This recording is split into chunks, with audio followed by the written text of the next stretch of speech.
Welcome to the Believe in USC podcast. It is the time of this recording, September 18th, Wednesday of Michigan week. Big one here for the boys as they head to the Big House for their first ever Big Ten game. Luca Evans from the Southern California News Group. I'm Cooper Perkins. Luca, you got a little chance to take a break this weekend. No traveling, didn't have to go out to the Coliseum. But where are things for you right now? Yeah, just excited to go to Michigan and hop into this Big Ten slate. The road trips are going to be super interesting, just as the first time, I guess, Big Ten reporter now. So excited for the travel and for the experience, the Michigan experience out there. But man, just trying to, keep up to date on everything USC, and they've got a big one this weekend. Yeah, you mentioned the Big Ten reporter now. It's kind of funny. I keep doing these appearances on various podcasts, and it's like the Big Ten show, the Big Ten this. It's like this feels so unnatural, but it's Yeah. also it's fun. We'll get used to it in good time. But looking at the matchup, right? Trojans go to the Big House, depending on what book you consult, somewhere between 5.5 and 6.5 point favorites. And I just can't wrap my head around how different of kind of a conversation and discourse there is around this game than even 3 weeks ago, before the season started, before the LSU game, even after the LSU game. Just the way things have developed for both programs. It's so interesting. Like, how do you make sense of the way that this game has kind of morphed and changed? Because obviously Michigan is still the reigning national champs. They're still a very talented team with great coaching staff, but it's just it's light years away from what we were talking about not even a month ago. Yeah, I've been thinking about when I came on last week, and you were talking about all of a sudden feeling like this game is kind of a must-win for USC, and all of a sudden, I'm kind of right there with you, after, which I think is a complete pivot from even, 3 weeks ago, like you said, because this looked like, kind of the game on USC's schedule where, they could start 2-1 because of this game. And, all of a sudden just seeing how kind of unstable Michigan's offense has looked. Of course, the quarterback change from Davis Warren to Alex Orji, and, announced right on Monday with USC having an entire week to prepare for RPOs and, kind of that dual threat option. It looks all of a sudden like, Michigan's defense is still very, very strong and solid, but they haven't looked quite like, that national championship winning unit that we saw last year. Still a very, very strong, very fundamental, but I think, USC has a chance to go into the Big House, and, I think it'll probably be a gritty game. I'm sure Lincoln Riley is going to kind of emphasize the run, and we'll see how the offensive line holds up. But I really do think the perception has shifted here, to where this is kind of, if USC loses this game, it'll be a disappointment. And I think that's really interesting. Yeah, and when we say must win, we don't mean it in the sense that it's going to eliminate them from the college football playoff discussion if they lose this game. They can lose twice probably and still be thoroughly in the thick of that at the end of the season. When we say it's a must-win game, we're talking about the way that this team has begun to stack belief upon itself and start to really build some momentum that, to some extent, you'd almost wish that they didn't have a bye week. Mm-hmm. It's kind of a double-edged sword. And on one hand, it's great for preparation. It's great for getting healthy. On the other hand, you almost would rather have an opportunity to continue stacking those little victories and building that belief and that momentum. But, the schedule is what the schedule is.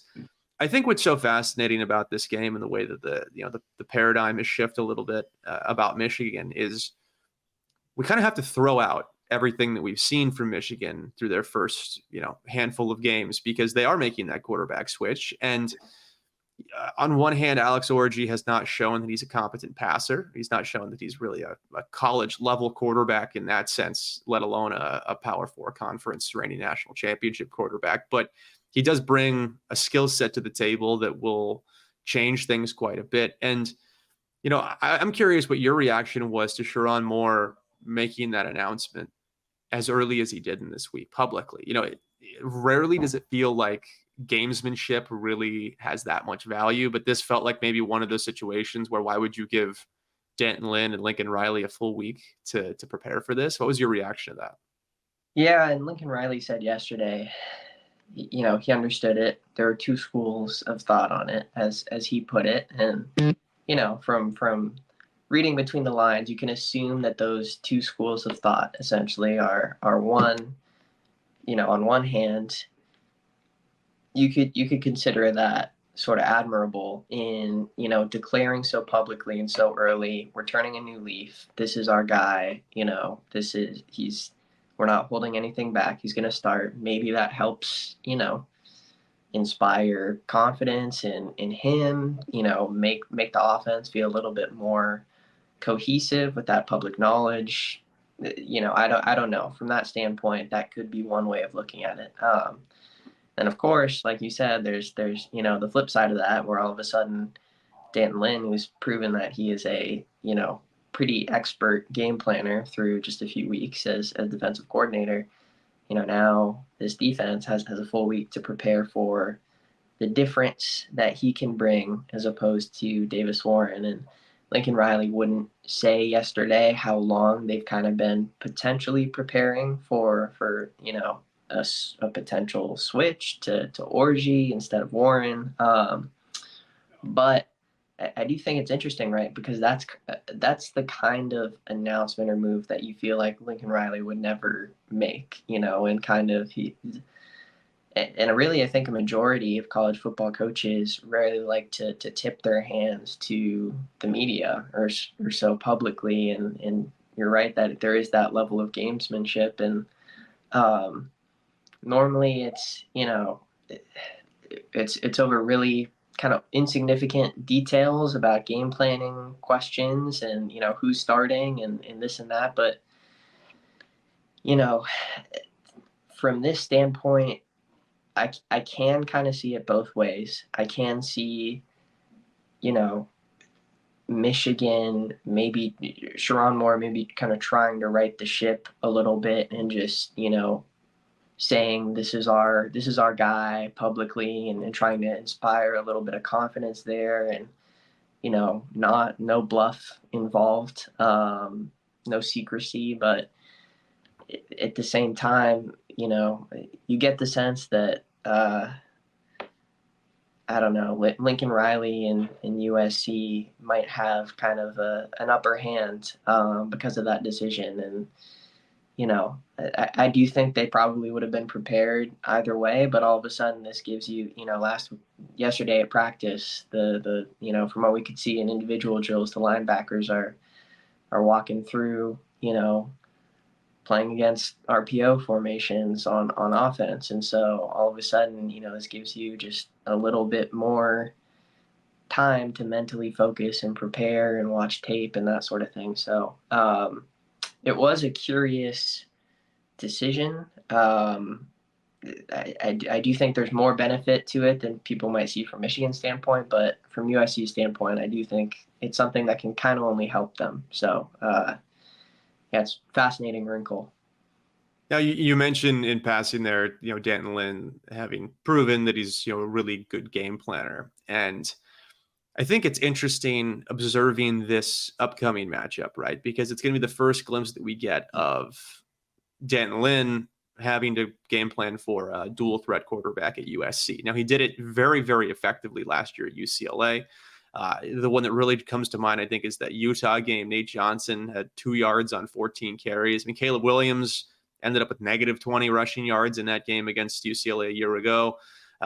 It's interesting because I think he has a track record of handling these situations very, very well. But it's also one of those instances where we aren't going to know what we get from Michigan until a game day, right? What does that offense actually look like? What do they try and do? How run heavy are there? Because obviously the expectation is that there'll be a run heavy look with Alex Orji, being more of a runner than a thrower. But I'm interested. What do you think D'Antonn Lynn's going to do in terms of making Orji uncomfortable? Because I feel like there was a pretty good chance when Davis Warren was the expected starter where we would see more of the same, the situational pressure, the trying to force him into making mistakes, which Davis Warren is very vulnerable to. Alex Orji is a bit more of an unknown. To what extent do you think we're going to see a different D'Antonn Lynn called defense this week because of the different personnel? Yeah, I would say my inclination towards that is just even thinking back to Utah State a couple of weeks ago, how different this defense looked in terms of a quarterback spy and how the linebackers treated Bryson Barnes and how the defensive line kind of kept him inside the pocket as opposed to what we saw against Utah last year when he just kind of shredded them multiple times. And I think there was one play where he starts rolling right that I remember very vividly because I'm like, this is such a change from last year. He starts rolling right, and Jamil Muhammad just comes barreling in, from as a spy towards him, not letting him kind of get an angle to break off a run. And I do think D'Antonn Lynn will bring that same kind of, I think USC is gonna have utilized kind of a spy effectively. I think the linebackers are gonna be better prepared. That's one thing too. Mason Cobb and Eric Gentry were out at times at practice, last week, and they're back healthy and should be cleared. But that's something to kind of keep in the back of your head. But I do think obviously the linebackers are going to be very key in this game. I think you might see a little bit less. I don't know, third down the aggressiveness or fourth down aggressiveness in terms of kind of dialing up those blitzes that we've seen from him the last couple of weeks. It's going to be interesting kind of what he has to say today on those topics because he'll talk to media today.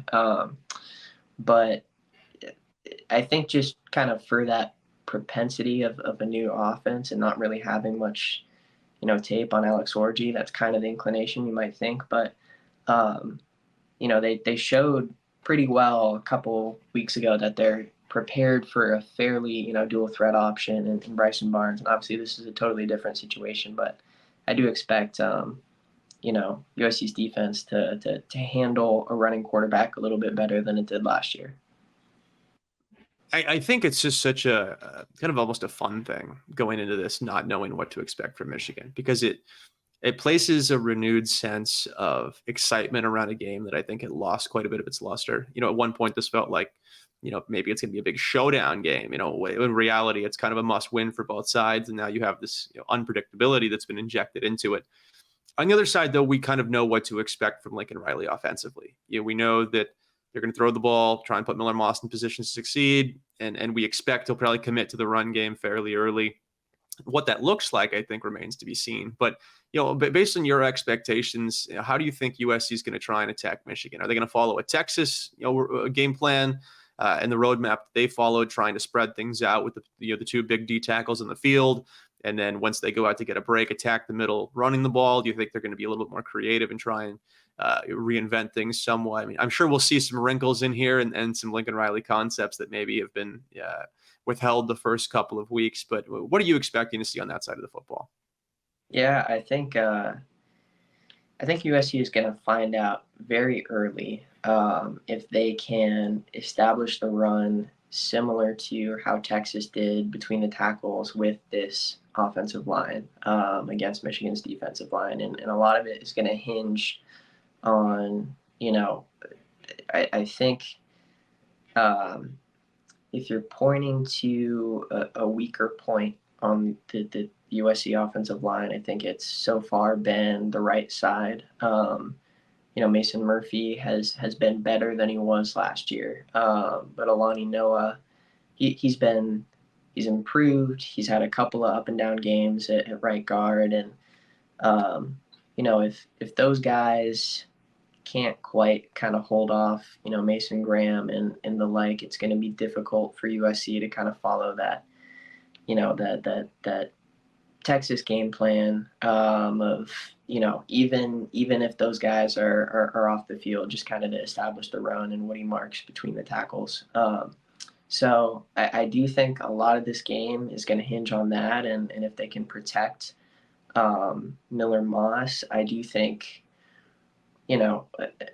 I think they played things pretty close to the vest against Utah State, where you just saw, a ton of, screen looks and really not very much creativity, in the offense. I see them, Michigan has a pretty still strong secondary with Will Johnson. I don't see Miller Moss, really airing it out too much in this one, but I see certainly the potential for him to look, up the middle a lot on seams to Lake McCree, as he's done the first couple of weeks. I think they'll probably try and space Michigan out, in the flat with Zachariah Branch and a lot of their younger guys at receiver. And so I think they can do that effectively, certainly. The question is whether they'll be able to take advantage of the run game like Texas did. It's going to be a big test for USC's offensive line. Looking at Michigan, rightly, the national narrative has swung almost so much that it seems borderline unfair and inappropriate to the Wolverines, right? Because you look at their game last week against Arkansas State, they eventually win that game by 10 points. But the reality is that was not nearly as close as that score indicates. They're up 28-3 at one point. I think that reinforces the idea that this Michigan defense is probably better than it's getting credit for, which is a crazy statement because the expectation was that it was, supposed to be one of the best in the country. Is simply just not being one of the two or three best defenses has fielded a disappointment to some extent. But I think that pendulum has potentially swung a little bit too far in that opposite direction.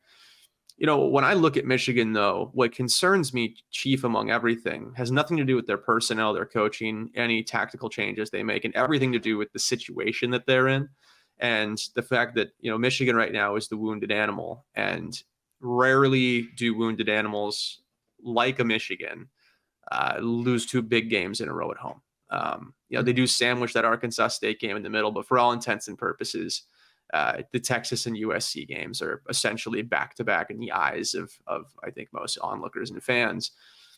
That terrifies me because there's going to be a sense of desperation that is really difficult to duplicate outside of those actual pressures. There's nothing USC can do in practice to simulate that or try and channel it themselves because they have no need for that desperation, right? And that's a very potent, powerful thing. When you look at Michigan, what concerns you? Because there are the schematic things, there are the physical matchups, but when I look at it, it's just that situation is really unfriendly to the visiting team. Yeah, and I think they'll kind of come in with a renewed sense of motivation. I think that almost connects to maybe why Sharon Moore naming Alex Orji at the start of the week could be kind of a positive thing, because in a sense you sort of, you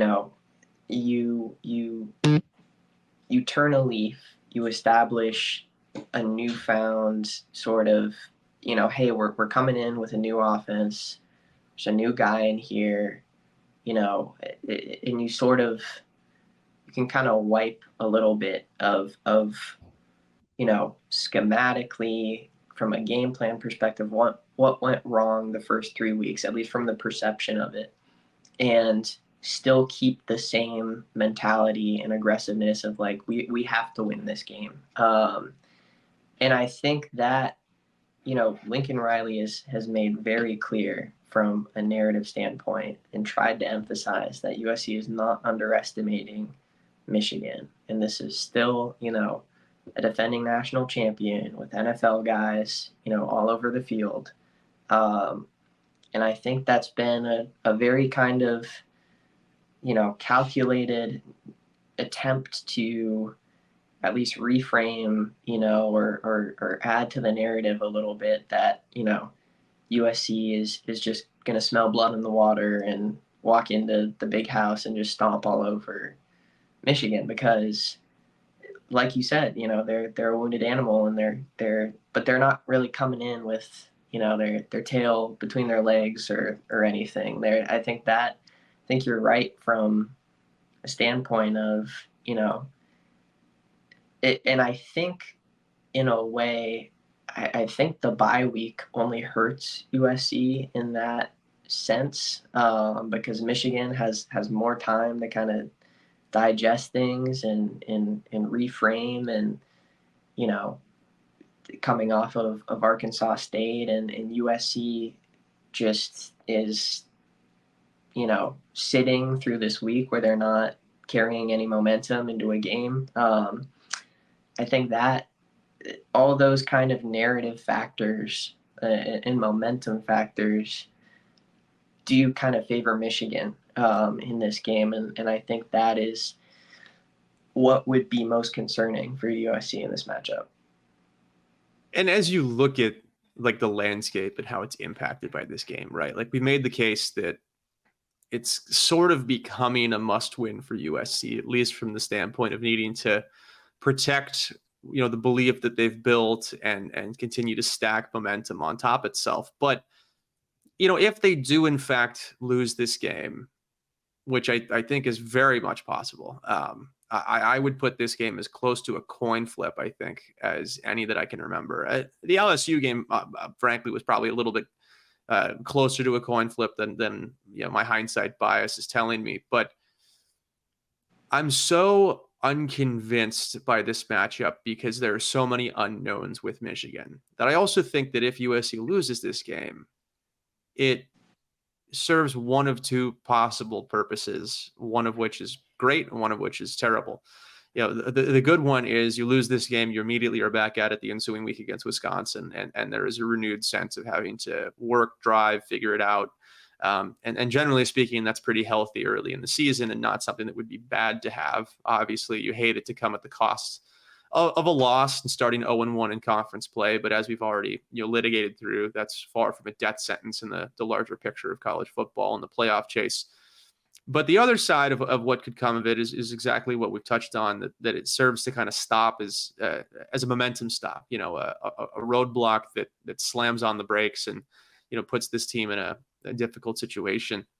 I'm curious what you think needs to happen in this game specifically, to avoid allowing Michigan to capitalize on their situation. Like obviously you can't turn the ball over, right? You got to protect the quarterback and to some extent run the ball. But if you were looking at one or two things that jump out as potential red flags to you, what would you highlight as kind of, for lack of a better term, kind of keys to victory here? Yeah, I think before I touch on that, I will say, again, talking about this game in the context of the larger schedule, all of a sudden, you look at this game, you look at USC's schedule this season, which didn't look very favorable entering, the year. And, they got Wisconsin, following this game, which looked tougher until, Tyler Van Dyke had a season-ending injury, and got Minnesota after that. And, Washington hasn't looked particularly formidable. You've got a fairly clear path, if they win this game to, and obviously there's an entire season left, but a clear path on paper to, the playoff if you win this game. And so, I mean, to your point, they win this game, that they probably start 5-0 going into that Penn State exactly, game, right? Exactly. And so I think that, that plays into, again, talking about kind of that must win factor a little bit, because if they lose, it does reset the momentum, and it does, all of a sudden, I think it's the difference between this schedule looking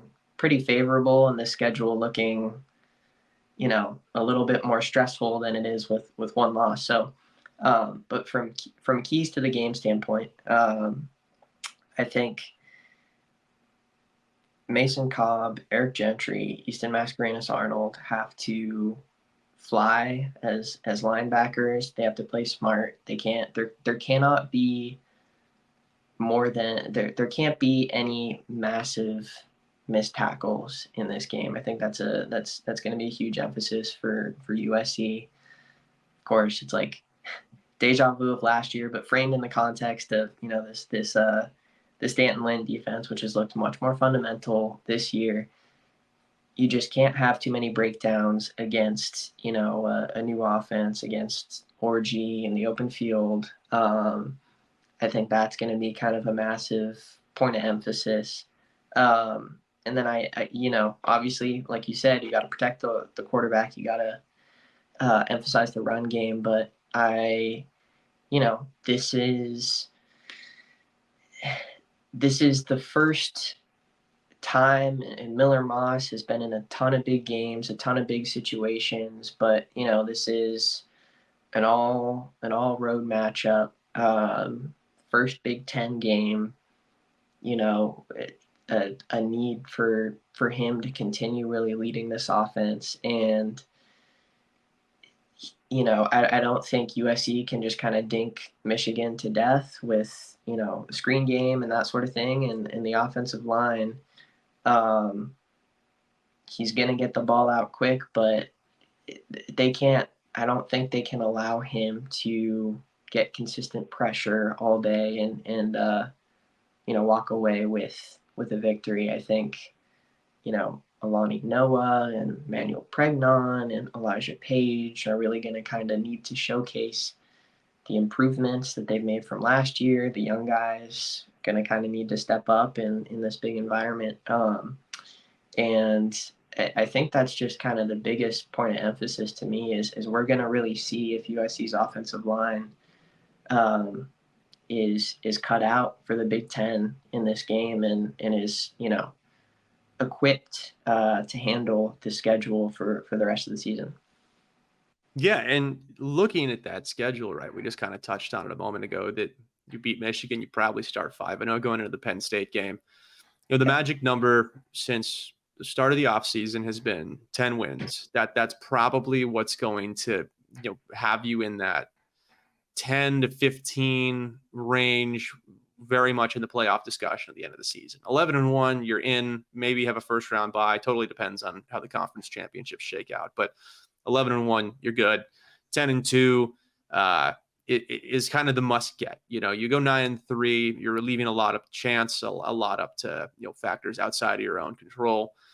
But as I look at the schedule now, the way that the landscape has shifted a little bit, Washington losing to Washington State obviously changes the calculus on that game a little bit. I don't know how much you can consider Notre Dame's lost to Northern Illinois, but there are still 4 key games on the schedule, including the Michigan game. And if you're going to go 10-2, it means you got to go, 8-0 in the games you should win, and then go 2-2 in the 4 difficult ones. And those games are Michigan, Penn State. I think at this point we have to elevate Nebraska to that level and drop Washington down a tier. It helps that Nebraska game's at home for sure. And then Notre Dame kind of rounding things out as the final piece to that. If they win this game, I feel very good about going 1-2 in those other 2. I think that's extremely likely. But it's kind of like what we talked about earlier before the season started when we were talking about the LSU game, right? Like you win the LSU game, you're starting 2-1 at worst. That's probably the best case scenario. 3-0 seemed unlikely at that time, but you need a 2-1 start, which means you got to beat either LSU or Michigan. And they obviously beat LSU. Now it becomes you got to split those 4. you got to find wins somewhere. Penn State obviously comes to LA, as do Notre Dame and Nebraska. It helps that all three of those most difficult games are at home. And this is kind of the lone exception to that. So, I mean, if you're looking at it from the standpoint of, they have 4 games that are going to determine their ultimate destination at the end of the season, if there's one to lose, Michigan is kind of the game to lose. Yeah, I think so. Because, Notre Dame has looked pretty shaky, through the start of the season. And their injury issues are only going to continue mounting. They did look very, very good against Purdue, but I think they've lost 4 players who get significant playing time to season-ending injuries already. So, I mean, that's one aspect to keep in mind as we consider Notre Dame, right? Yeah, and I think Penn State was always kind of the one that you ticked off on USC's schedule as, this is likely to be a loss, but they haven't exactly looked utterly dominant, so far. And I mean, this is the one that you could lose, but I don't know. There's a lot of there's a lot of variance in college football. I think it does. I think it just a loss in this game, I think, would come tinged with the knowledge of the future that could have been set up in front of USC if they did win this game. Not that it's the end of the world if they lose, but the potential for winning here is just, it's massive for this program. And I think that's what's kind of that's what the foundation of this game is resting on. And so when you look at just the rest of the schedule stacking up, and so I do think, this is the one of those 4 that you could stomach at this point in the season, but it's, a win does so much good for the way that things are going to, stack up. And ultimately, I think that this game against Michigan on Saturday is the second installment of what is a seasons-long test of maturity. That LSU game obviously was a significant test of the team's maturity. To a lesser extent, Utah State kind of was as well, because you do need to answer that bell on what's your follow-up the week after a big win that's emotional and exciting, yada, yada, yada. This is going to be a very big test of maturity.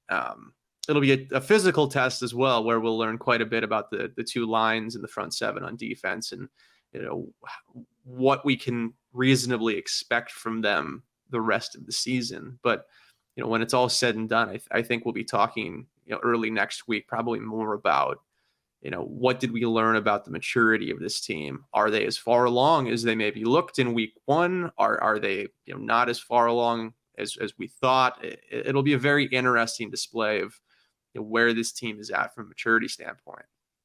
Yeah, and you look at the young receivers on this roster. You look at Miller Moss continuing to kind of embrace big games. You look at the young guys on the offensive line. You look at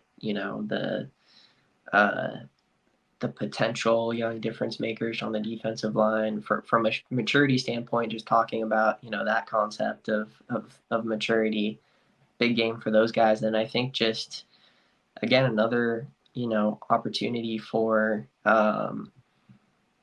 this defense, which players, which coaches have pressed still a tremendous amount of room for improvement, and in coverage busts from that LSU game and that sort of thing, a continued chance to show development, improvement, maturity there. So that's going to be, like you said, massive on Saturday. Well, Luca, wish you some safe travels out to the big house. Anything you have coming out in the next couple of days that folks should keep an eye out for? Yeah, going to be turning out a story on Zachariah Branch this week and how he ran track in the spring, and he's very tuned into the science of getting faster. And I think that's an interesting concept for a guy that hasn't quite popped one yet through the first couple of weeks. But if you watched him last year and what he did this spring, it's probably going to come soon. So stay tuned for that. It's an interesting one. As always, you can find Luca's work via the Southern California News Group, the Orange County Register, kind of being the flagship paper of sorts in Southern California. Also, you can follow him on Twitter @by Luca Evans. That wraps up this edition of the Believe in USC podcast. Back later this week with special guest Terrell Thomas of those great USC Pete Carroll era defenses. We'll talk more about the Michigan game upcoming as the Trojans head to the Big House on Saturday. Until next time, thanks for listening.